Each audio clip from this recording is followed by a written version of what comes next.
Well, take a look around you. I can bet that your phone is just a few feet away. These days, it really seems we just can't seem to let go of the devices that have turned into a lifeline of sorts.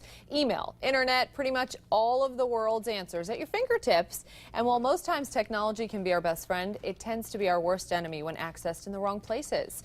We're talking about texting and driving, or any other distraction that might take your concentration off the road. In this 4 in Your Corner special report tonight, our Katie Jones is digging into if our laws are strict enough to keep you safe. She's live in the studio. Katie?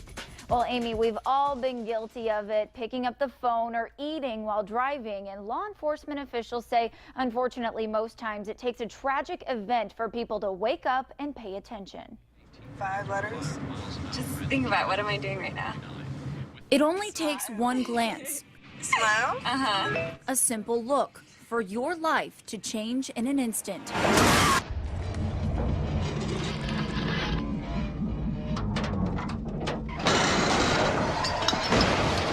You're operating a weapon. It's no different than someone putting a .45 caliber in your hand and you pointing it recklessly at someone.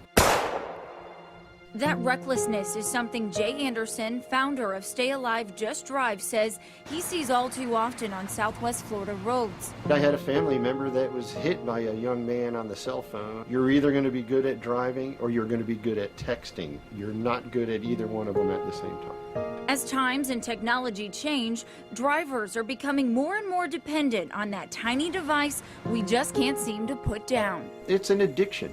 I think there's no question any longer that this is an addictive behavior. And Anderson says that addictive behavior is putting yours and everyone else's lives at risk. That's the reality of it. When people get behind the wheel, they let their guard down. And every time we throw something else into the mix, that becomes a recipe for disaster. It's a message Anderson and law enforcement try to drill into the minds of drivers young and old.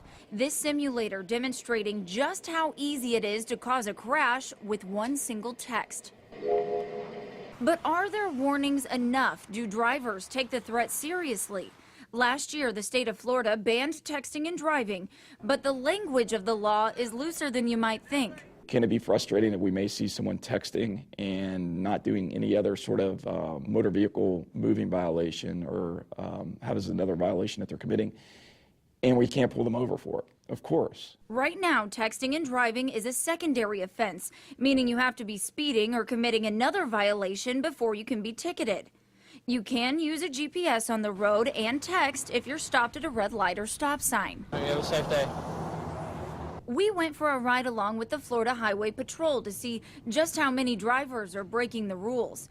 Trooper Carlos Gonzalez says he sees offenders all the time. You'll see people looking down, and you'll see a cell phone in their hand while they're driving.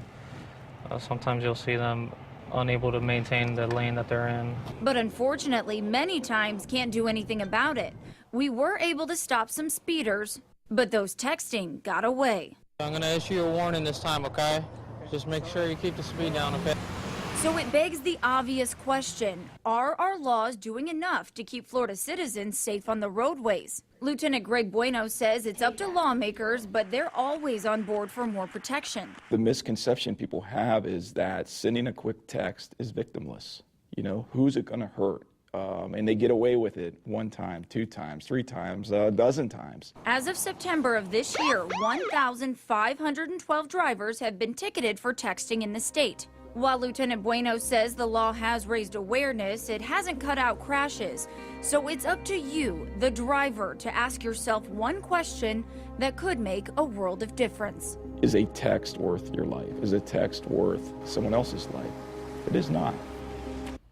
Now, I have reached out to some of our local lawmakers to see if they'll push for stricter texting and driving enforcement, but I am still waiting to hear back. Live in the studio, Katie Jones, Fox 4 in your corner. All right.